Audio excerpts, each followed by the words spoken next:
Yeah, let the big dog hunt. Hello again, everybody. Joe Staszak here. Time for another episode of Kallas Remarks with yours truly and my man right over here, Steve Kallas. Steven, how you doing, my friend? All good, Joe. Great to be with you as always. Well, games are getting fewer and further in between, but we will soon coordinate a couple champions, one in the NHL, one in the NBA. The final combatants for the Phoenix Suns, who've been waiting after they took care of the Clippers in 6 games, still to be determined. We have the Milwaukee Bucks, who a gutty performance the other night without the Greek Freak, and important to win that game. I think they're the better team. Trae Young, obviously that injury hurt the Atlanta Hawks, but Atlanta has proven that they don't die easily. You can ask the 76ers about that. What do you expect in games 6 and possibly 7 out of the series? And do you know anything about the Greek Freak's health? No, other than all I heard is he's day to day, that it wasn't serious. But if you saw his knee bend backwards, that's the worst feeling in the world. Yeah. And, if there's any question, since they're up 3-2, I think they'll sit him, to have 4 guys score 20 or more points. I know. Brook Lopez career playoff high 33. I don't think Atlanta can beat Milwaukee, even if Trae Young comes back. I don't think they can beat him twice, is what I'm saying. Right. But, Middleton is a star. He's been a star, and he's really stepped up big time now. Jrue Holiday was probably the best pickup by a team. People say Chris Paul, and maybe rightfully so. But in terms of becoming champions, although, of course, now Phoenix can become a champion, I got a few things to say about that series and our Clippers. But I think Milwaukee wins. And I think they're going to be very careful with Antetokounmpo. If there's any question as to whether he can play or not, I think he won't play in Game 6. And they'll hope for the same kind of thing that they just got from them yesterday, because they were incredible. They didn't miss them at all. If anything, it allowed these other guys to step up and shine. Even Bobby Portis, another guy with career high playoff. And he's a good player. He just kind of gets lost in the shuffle. So I like the Bucks, but we did beforehand in this series. But I give Atlanta all the credit in the world. Is Monty Williams the coach of the year? Is McMillan, can he be the coach of the year if you come in midseason? Thibodeau did a great job, but the Knicks were 4th in the weak East. So, and I throw in Quinn Snyder, even though Utah got beat by the Clippers. So they could have given out like almost co-coaches of the year and at least given one other guy part of the award, but I guess it shakes out the way it shakes out. But yeah, I like the Bucks. I give the Hawks a lot of credit. They're a good young team. They're going to be very good next year as well. But this will be known as their injury playoffs. I don't think Phoenix was going to beat the Clippers if Kawhi came back. And don't forget, I'm not saying they should have taken him out. I don't want to be a Monday morning quarterback, but they were up 17 with 5 minutes to go when he got hurt. And you'll tell me now with the 3-point line and the way these guys shoot threes, 17 points with 5 minutes left is not insurmountable. And that's true. But, when you look back at it, that's why they lost. He got hurt. Mm-hmm. And they didn't have Ibaka for the whole series. They lost Zubac. Maybe they could have won with him. In fact, I give the Clippers a ton of credit. They beat Utah twice without Kawhi. Yeah. They won one of these games without Kawhi. But it was just too much. And, I will go back to Paul George. You got to give him credit. He played off the charts great. But, he did miss those 2 foul shots in that freakish Game 2 loss with the dunk at the buzzer, the inbounds play where there's no goaltending, and that worked. If he makes 2 of them, they can't shoot it 2. Big swing in that series. Right. If he makes 1 of them, then you have overtime if you're going to run that play, which I think they would have run anyway. But the game would have been over if they had to make a 3, unless you can somehow get a 3 off and make it, with 9/10 or whatever. Mm-hmm. But there was one other play in one game, and I want to talk about in Game 4, and this was fascinating to me in the Clippers. And, of course, again, we both picked the Clippers. I want to go bet right now. Can I do this? Can I bet the Clippers and the Nets in the finals next year? I want to do that right now. You can. Now, that would be stupid, but that's my pick already. Mm-hmm. But in game 4, so it's 2-1 Phoenix in games, and the Clippers are down 1 with 8 seconds left, and they're trying to force a turnover. And the only reason I thought this play was significant because it had happened in the prior game. Cameron Payne is trapped. He dribbles. Batum comes in and kind of hits the ball up, and it goes off Cameron Payne's hand. Now, they had one of those with Booker previously, and Jeff Van Gundy went off on a rant, oh, if you're going to call that, every play is like that. And that's not true. If you play defense and go from side to side, when you hit the ball, you hit it out. But if you play defense and hit the ball up into the guy's hand and it goes out, it's your ball. I mean, that's like an incredible play. Now, they did do it. They did it to Booker. They reviewed it, and the Clippers got the call. But on this one, and Beverly was begging for the call, and it wasn't Beverly who did it, it was Batum, but they wouldn't review it. It was so interesting to me that it's just kind of at the option of the officials, and Beverly said, review that, and the ref just shook his head, maybe because they got so much grief for that other one, maybe because Van Gundy criticized them tremendously. But there's a big difference between going, again, side to side on defense and more up and down, because by definition, if you hit it up, it's going to go off the guy's hand who's dribbling. And I thought that's exactly what happened. Instead, they get 2 foul shots, they make them, and they can't make, but I thought George was great. You have to give him credit. The real question is, can he do it continuously? He did do it for a few games with Kawhi. But if Paul George can play like that with Kawhi being healthy, they're going to be very tough to beat. But this will be known, as we've talked about, as the injury playoffs. Whoever gets serious injuries lose. Chris Paul got hurt for 2 games against the Lakers. The Lakers won both. But then AD got hurt for 3 games against Phoenix, and Phoenix won all 3. Series over. That's why I thought it was incredible that the Clippers beat Utah twice without Kawhi. I thought that was like the pretty amazing stand of the playoffs, even to now. But give Phoenix a ton of credit. Chris Paul has made Booker a superstar. He was a star before this. He was kind of lost in Phoenix. Monty Williams, the coach of the year. They got Ayton has become a more aggressive big man. So they got what it takes. If it's Bucks Phoenix, I'm probably going to take the Bucks. If it's Atlanta Phoenix, I'll probably take Phoenix. But Chris Paul, first time 16 years in the league, he's in the finals. Good for him. You'd like to see him win one. He had 41. He lit it up in the fourth quarter of Game 6. And yeah, he did. I think he outscored the Clippers in the fourth quarter or something. But I give the Clippers a ton of credit because they hung around again. The Game 2 loss, this one play I'm talking about in Game 4, if you had any of those, it'd probably be a Game 7 coming up. And sure.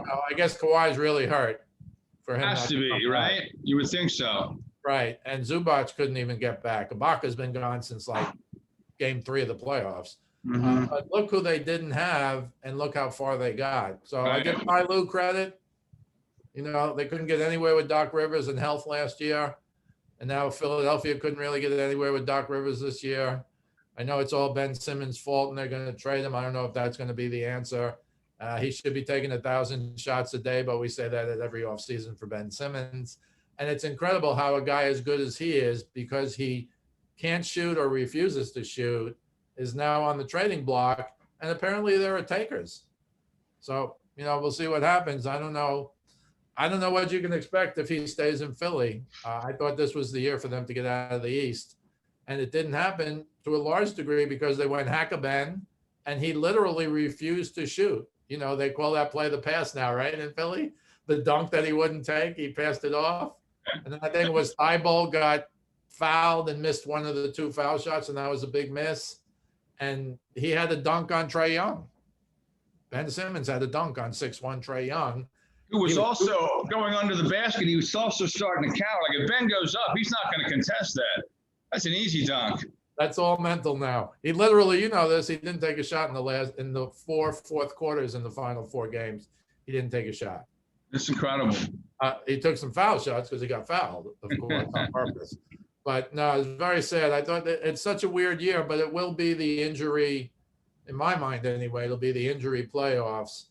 And frankly, other than this injury to Antetokounmpo, the Bucks have been pretty healthy.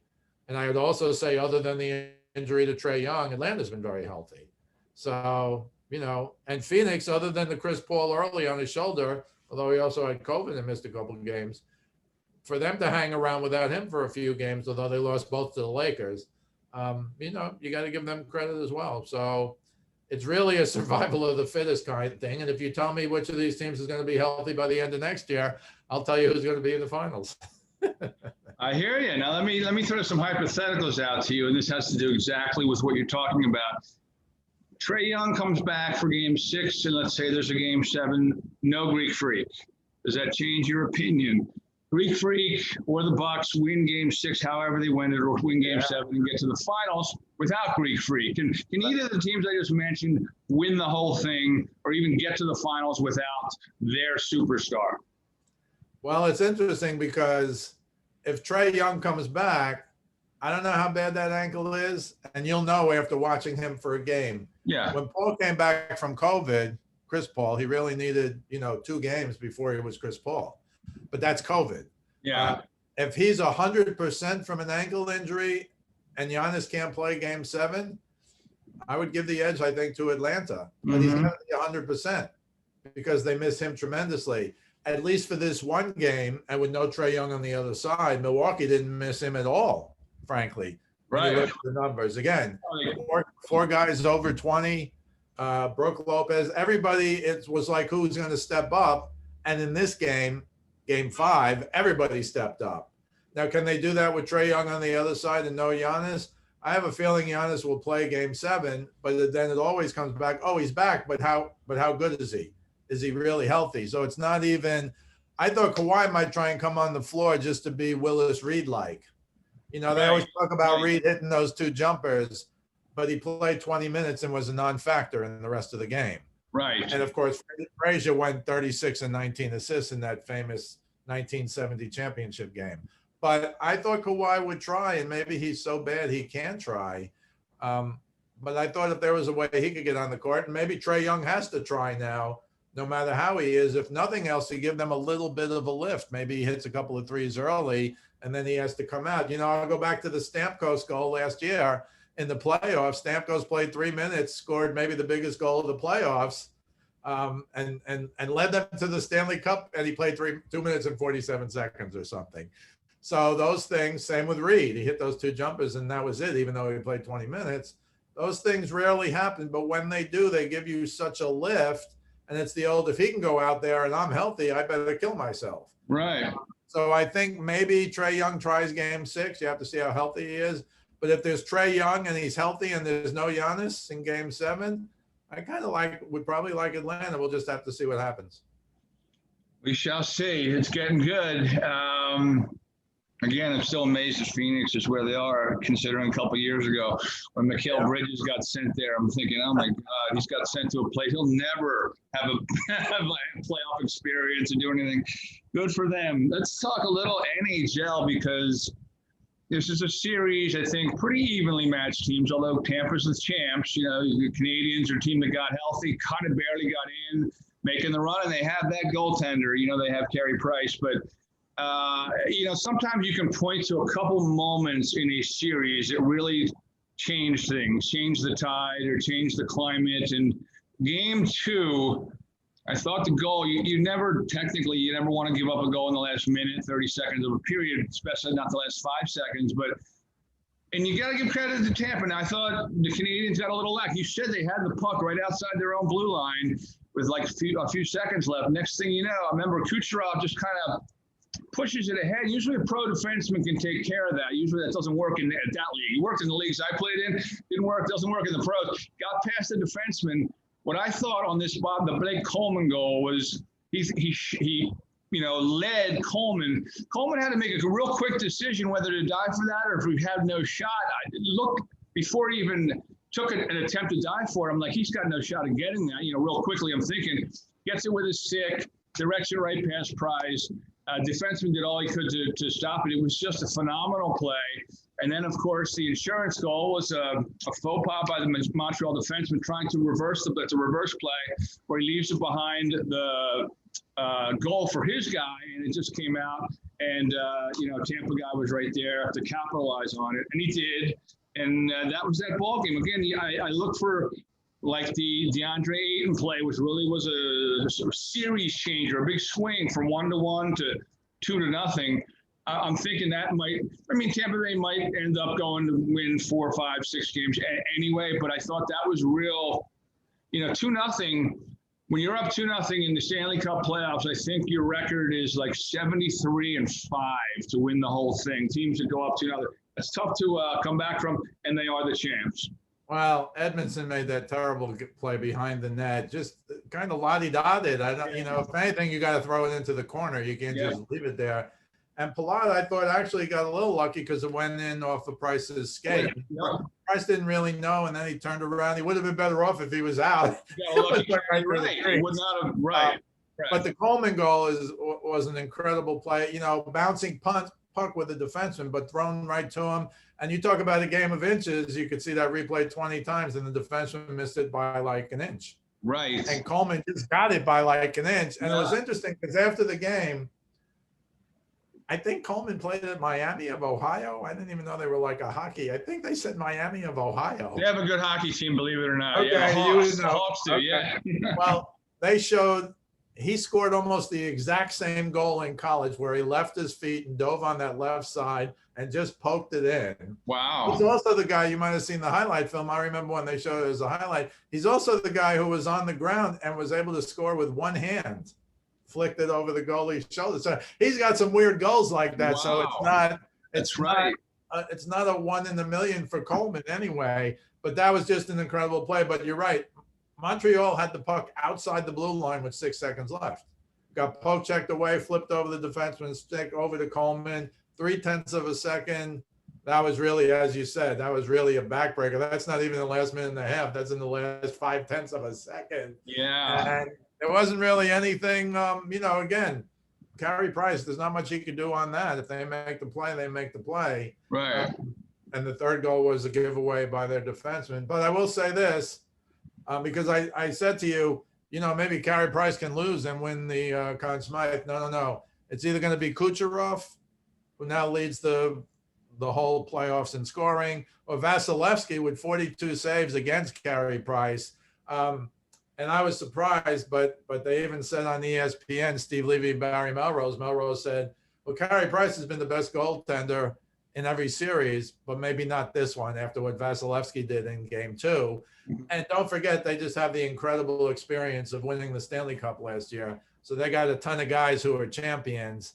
So do I see Montreal winning 4 out of 5? No, I said beforehand they're going to have to score, and I don't know how they're going to score. And they've scored 1 goal in both games. I know. That's a problem. And I think Melrose said, yeah, he's going to have to shut them out and win 1-0. And that might be true. Can Carey Price do that? Yeah, he can. But Tampa Bay is incredible.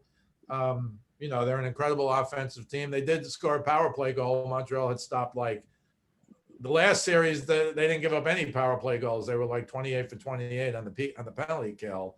But Tampa Bay is Tampa Bay. Kucherov now, do you know this stat? Great stat. Became the third player in the history of the National Hockey League, which I'll give you my little okay but in a sec. But he's the third player ever to score 30 or more points in back-to-back playoffs. Wow. Gretzky, of course, did it 3 times. Mario Lemieux did it in 91, 92. And now Kucherov has done it in 20 and 21. The problem, of course, with that is, in the original 6, they only played 2 series. Mm-hmm. Right. Pre-expansion, you ain't scoring 30 points in the playoff series. Right. I mean, it's just not happening in 2. But, and the other thing is Vasilevsky, I had to go look this up because I couldn't believe it. Vasilevsky now has 32 wins in the playoffs last year and this year. It's the all-time NHL record. Now, first of all, when there was a 6-team league, you could only have 8 wins. Right. When there was even the expansion at the beginning where they played their own playoffs and then the old original 6 beat up on the new, the first one was, I think the Canadians swept Glenn Hall and the Blues. You could only have 12 wins. But here's what I couldn't understand. I said 32 wins. You need 16 wins to win the Stanley Cup. And they have 14 right now and 16 last year. I don't know if you knew this. I didn't. So they played that play-in round last year for yeah, that's right. Yeah. Those 2 wins that Vasilevsky got last year count as playoff wins. So he had 18 playoff wins last year. That record will never be broken. They can play for another 100 years. But nobody says that. Nobody puts the asterisk. And now he's got 32 wins. Right. So even if you win back-to-back cups and you're the goalie in every game, even now in the modern day, in the last whatever it's been, where they had 4 series, 20 years or whatever, you can only get 32 wins. Now Vasilevsky can get 33 or 34. That's great. So look, it's an incredible accomplishment. Don't get me wrong, but you got to put these things in perspective. You know, I'm just picking up names from the Jacques Plante, Johnny Bauer, Gus Worsley on the Canadians, not on the Rangers, and go way, way back when they played best of 5, Joe. I mean, come on. Yeah. So yes, it's true in the history of the NHL, but I wish they'd. It's kind of like the difference between World Series home runs and postseason home runs. Right. Exactly. And they just don't make that distinction, and it just is kind of offensive because you have to have guys who played in 2 series or 3 series. We're going, well, how can I win 16 games? I'm a goalie. The most I can win is 8 or 12, and that's not right. But they should have a little asterisk or at least an explanation, because what Vasilevsky's doing now, if he wins 1 more, and they will win 1 more, maybe probably 2 more. They could play for another 100 years with 4 series and nobody will get more than 16 games, and you won't have a freakish playing like you did last year. I had no idea those were playoff games. They were seeding games. I can't believe they called playoff games. Yeah, no, I looked it up because I said, how could it be 34? How could it be 32? And Vasilevsky had 18 playoff wins last year. It may never happen again in the history of hockey. But Vasilevsky or Kucherov right now, one of them is the Conn Smythe winner. I give it to both of them. If Montreal comes back and somehow performs a miracle, and I think you're right, it can happen in hockey, but it rarely does even in hockey. And frankly, Tampa is a better team with a better offense. Montreal's young. They're going to be good for years to come. I don't know what's going to happen with Price now. He's been around a long time. He's still playing great. He'll be the guy next year, but he doesn't have a 5-year window. These Montreal guys, the young guys, Suzuki and those guys, they're really good, but they need more scoring. And even though I picked Montreal, and I'll stick with it because I picked them, you know, I won't say they've been dominated. The first game was 2-1 in the third period. Right. Even though it wound up 5-1. And the second game was that just freakish goal, both at the end of the period and the third goal was a freak goal. Yeah. So, you know, it's still anything can happen in hockey, unlike basketball, in my opinion. Although now with basketball, we'll go, well, that can't happen in basketball unless whoever fill in the blank gets hurt. Mm-hmm. Yeah, right. Yeah, you mentioned Nick Suzuki. I just have to footnote him. Hell of a young player coming up, and you need guys like that on your team and mix with the veterans and have those big plays. He had 9 shots the other night. He had 9 shots on goal.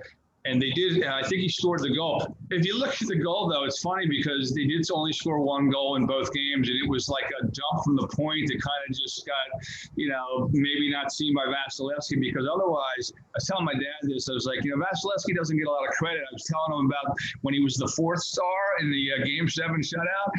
I said, but they don't give up a lot of shots. You know, there's like back in the day when Brodeur and Danico and Scott Stevens and Scott Niedermayer were back there. But when they do, and they have a game like the other night, he is your guy that can stand on the head and just over 40 shots on goal.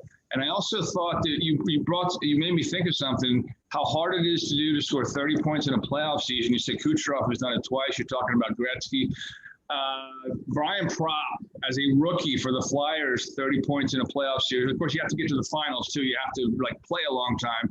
Hadn't happened again until 27 years later. I think Danny Briere did it against the Black in the 2010 playoffs. But I remember thinking, this guy's out of his mind. I mean, he was like 2-3 points a night and big goals.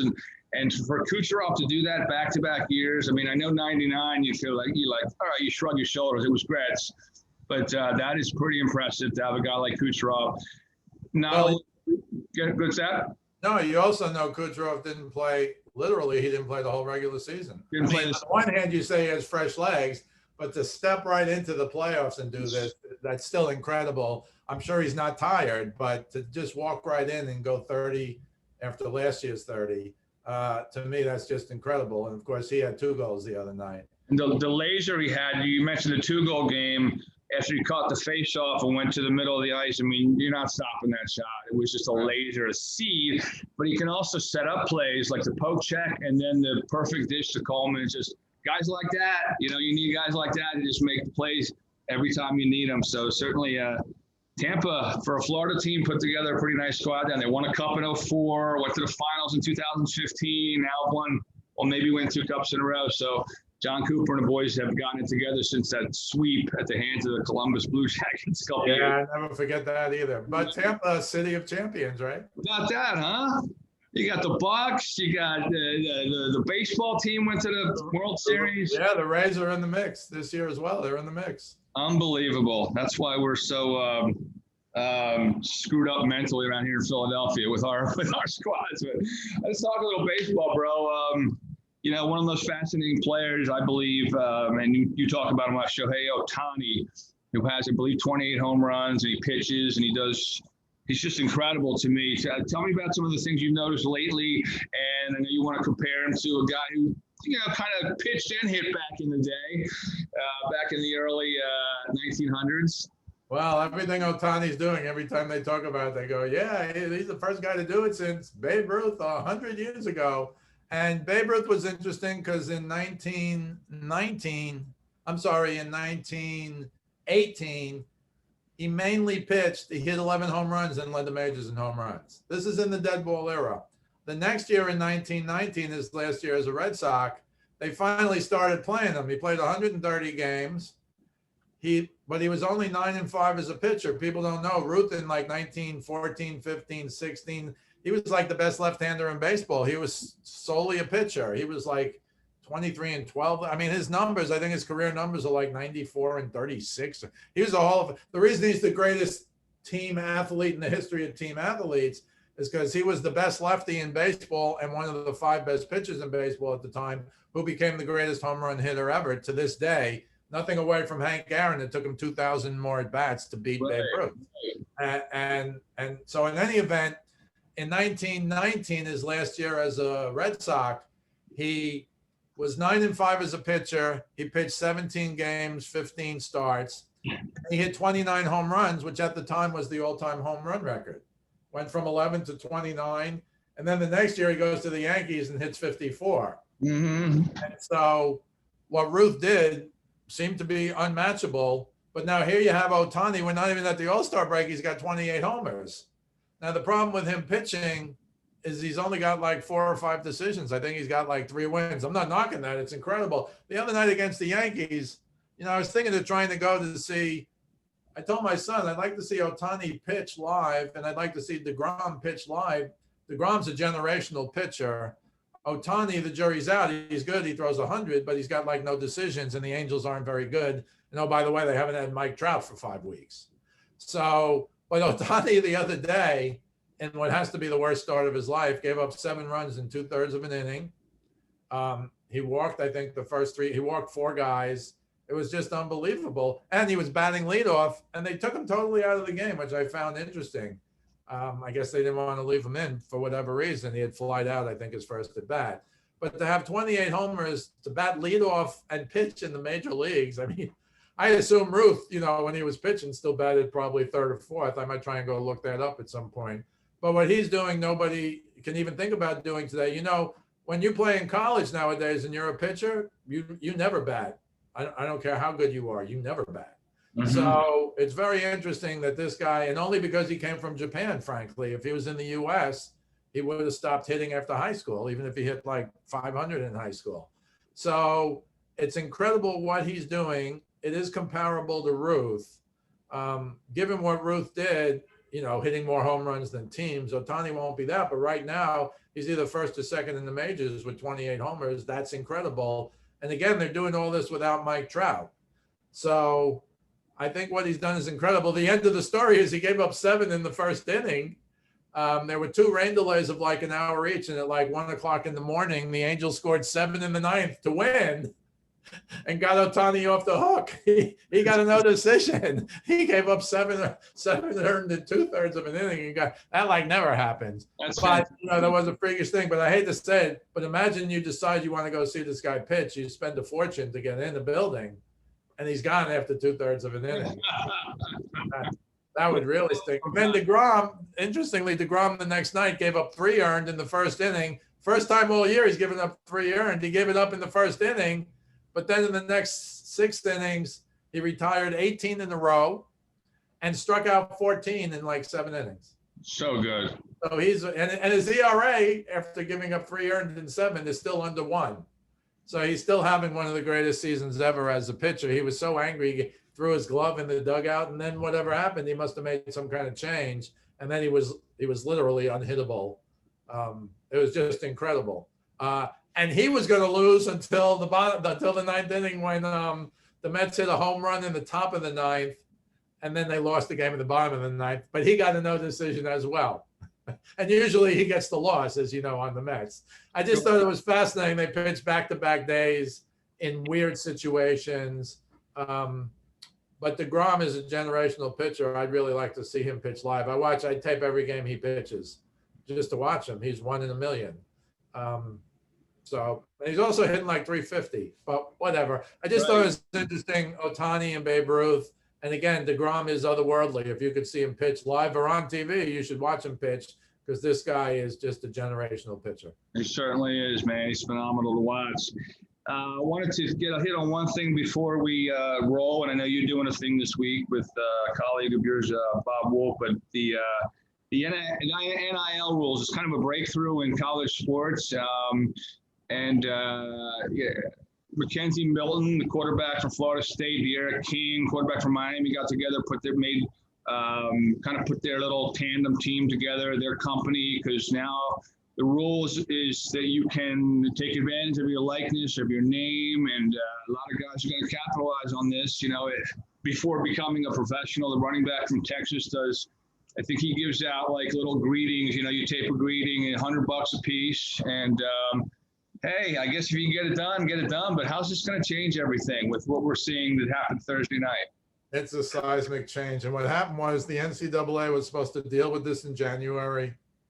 They punted till not this past Monday, but the Monday before. I think that would be June 21st. They were supposed to vote. Punted again. Punted till this past Monday, June 28th. And then, the Supreme Court came down with their decision that essentially is telling the NCAA, you guys are committing antitrust violations.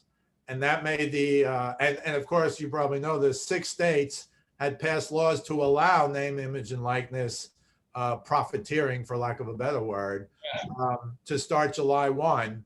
And like 19 other states had passed laws. This was coming. The NCAA had their backs against the wall. And all they could do is literally have a meeting on June 30th, the day before everyone was going to start July 1. And now they said, yeah, we're kind of going along with everything else. You can do this. I mean, the NCAA is in for a big hit, which they've now finally taken after trying to be, I don't want to say God all these years, but, essentially running the monopoly, running the show. I read a thing where in 1984, all the NCAA sports, including football and basketball, it was like a $1 billion industry, and 2 years ago it was like $14 billion for all the rights to everything. So it's really changed. If you believe in the amateurism back in the 80s, which I certainly never did, you can't believe in it anymore. That's the new thing now is Reggie Bush wants his Heisman back, which is another interesting sidelight on all of this. But now, forward looking, I'll give you the one concrete example I heard about. There's a men's apparel store in Georgia. I can't remember the name of it, but it's near the University of Georgia. And Georgia is one of those states, July 1. It's now in effect in Florida, Georgia, 4 other states. The governor of Ohio just signed an executive order. Most states pass legislation, but they're all going to do it now, unless there's some kind of national law. Congress hasn't acted, so there is no national law. The NCAA is trying to hold on to what little power they have. But this guy who owns a men's store in Georgia announced that this is interesting to me because it's not just football players. He's signed 2 Georgia football players and also other players who play golf, baseball, and I think it was women's track and field. He's going to pay them. And he said it's not a substantial amount for any of them, but I thought it was just going to be football and basketball men's players. It can be anyone, but what will be maybe the star women, if Rebecca Lobo was still at UConn, or maybe there are people now, maybe the star women will now also be able to make some money, but you can make some money now. And I personally think that's good. The Supreme Court decision was only limited to education tied things like laptops. This wasn't name, image, and likeness, but that's coming down the pike. And I think the NCAA is trying to get in front of it, but they've been behind it for so long. Oh, everybody's an amateur.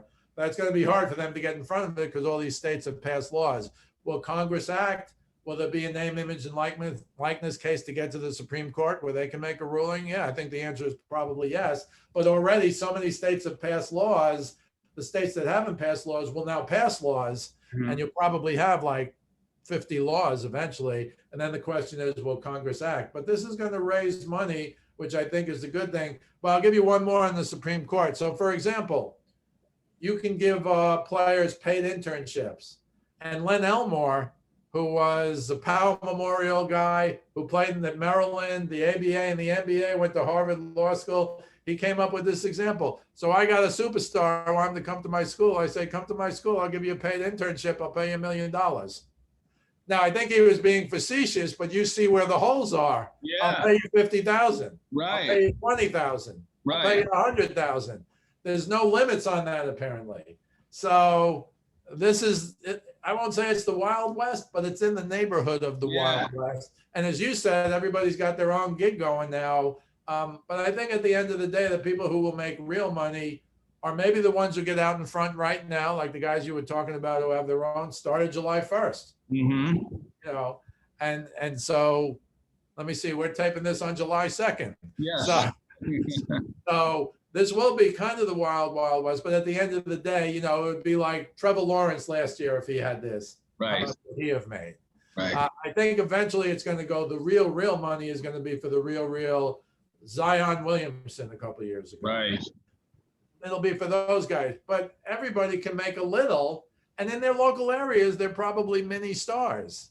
And even non-football and non-basketball players. If you're the best lacrosse player in the country, for example, if you're the fastest track and field, I don't know, 100 meters or milers or whatever. If you're the best baseball player and you've already been drafted once and you go into the World Series, you're going to get drafted again. Mm. There's going to be room for a lot of people, but I think the real money is going to be made by the real stars. But we'll just have to see what happens. There's never been anything like this. And poof, just like that, in the span literally of 6 months to a year, now thousands and thousands and tens of thousands of athletes can do it. Whether it's actually successful or not remains to be seen. Yeah, it's funny because I just kind of, this idea popped in my head before this came out. I had I contacted a friend of mine who works for the Flyers, the PR director, and just said, hey, if you ever talk to Carter Hart this offseason. My daughter hasn't been feeling well. Big Carter Hart fan, huge Carter Hart fan. If you can maybe get him a text her, give her a call sometime. I just threw it out there in case.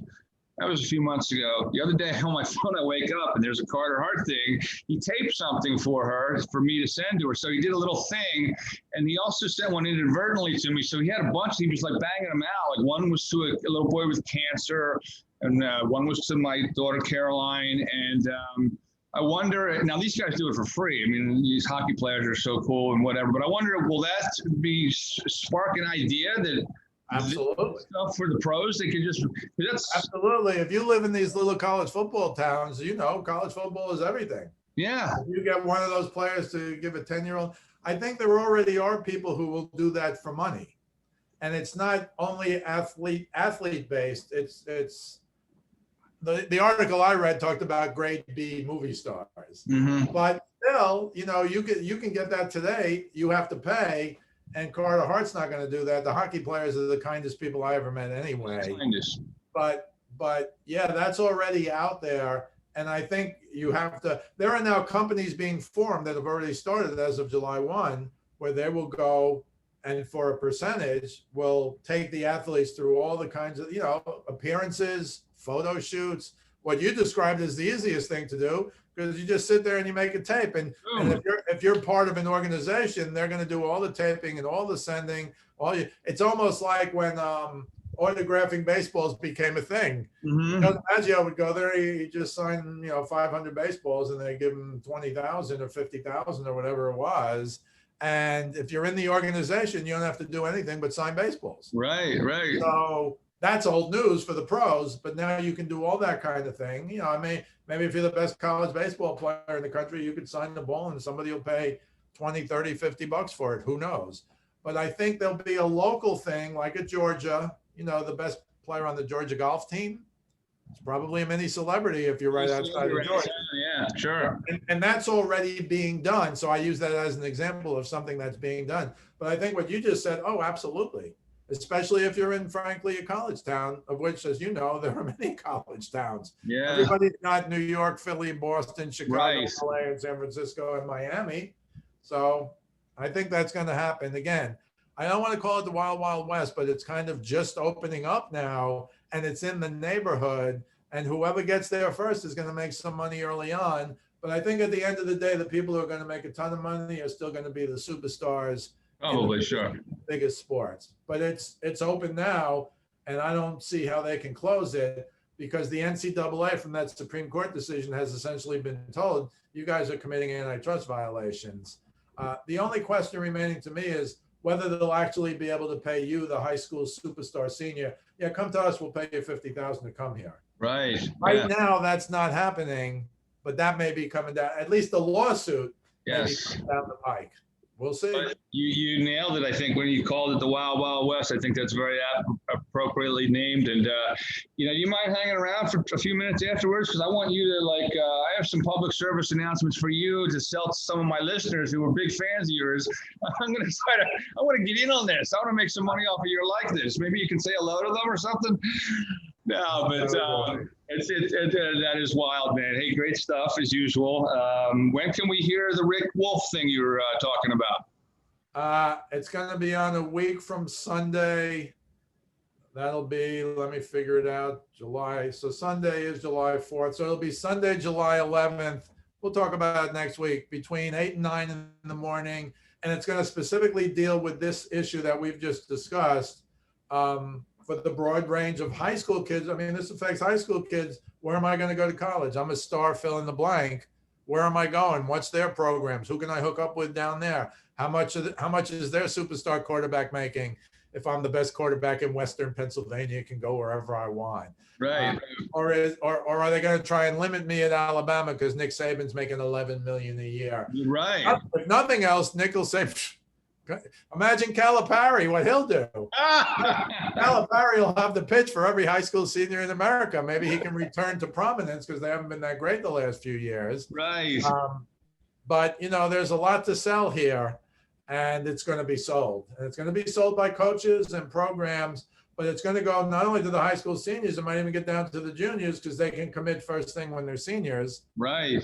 Or they can even make an unofficial commitment, they're not where they've signed on the dotted line. Yeah. But they can do that as well. Who knows what's going to be going on behind the scenes? And I'm sure that's the fear of the NCAA. Yes. But given all these state laws and the Supreme Court decision, that doesn't matter. I hear it's going to be nuts. It's going to be nuts. Great stuff, buddy. As usual, we can you can hear this podcast every week on Steve's Facebook forum. Speaking of sports with Steve Kallas, also on my Facebook page. You can follow me on Twitter at JoeStaszak975. Watch Steve's videos, westchestercountypost.com, also on YouTube. And he has a very interactive Facebook page if you want to ask him questions, and he'll get back to you. And there's a lot of nice discussions on there with a friend of his, Steve Wishner. Very good stuff, buddy. As usual, appreciate it. And we'll keep an eye on things, and we'll catch up with you next week. Always a pleasure, Joe. You too, buddy. All right. Appreciate it, folks. Have a great week, everyone. Enjoy the games. The finals are coming up. We'll talk to you next Friday morning.